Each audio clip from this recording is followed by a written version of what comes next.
బతుకమ్మలు మిగతా తల్లులు నిమజ్జన ఘాట్ వైపు వెళ్ళాలమ్మా. నిమజ్జన ఘాట్ ప్రత్యేకంగా ఏర్పాటు చేసింది జిహెచ్ఎంసి హెచ్ఎండిఏ. మనకు తెలుసు తెలంగాణ రాష్ట్ర ప్రభుత్వంలోని 20 విభాగాలు GHMC greater Hyderabad municipal corporation చేస్తున్న ఇది రేయింబవళ్ళు పనిచేసి ఇంత అందంగా ముస్తాబు చేశారు ఈ ప్రాంగణాన్ని. హుస్సేన్ సాగర్ తీరంలో 8 ఘాట్లు ఈ నిమజ్జనోత్సవం కోసం సిద్ధంగా ఉన్నాయి. చెలకల్లో చెరువు గట్ల మీద పూసిన పున్నాయి పూలు, గునుగు పూలు, కట్లాయి పూలు ఈ సాయం సంధ్యాల మన ట్యాంక్ బండి మీదకి నడిచొస్తున్నట్టుగా పూల పిరమిడ్లు మన ట్యాంక్ బండి మీద హల్చల్ చేస్తున్నాయి.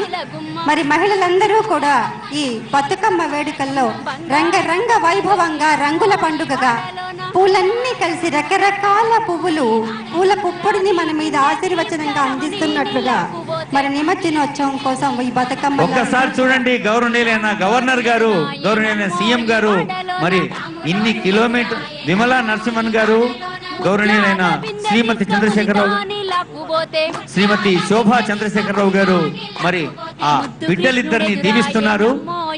ఇన్ని కిలోమీటర్లు సరే, హైదరాబాద్ లో అయితే 4 కిలోమీటర్లు, మరి తెలంగాణ ఆదిలాబాద్ నుంచి ప్రారంభిస్తే పాలమూరు దాకా, అక్కడ పెన్గంగా నుంచి కృష్ణా నది దాకా ఎన్ని వందల కిలోమీటర్లు.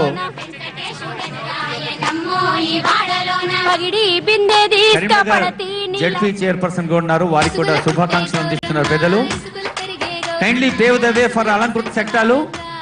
అలంకృత శకటాల కోసం జాగా క్లియర్ చేయాలి బాయ్స్ ఆఫ్. ప్రేక్షకులు కొంచెం జాగా చేయండి.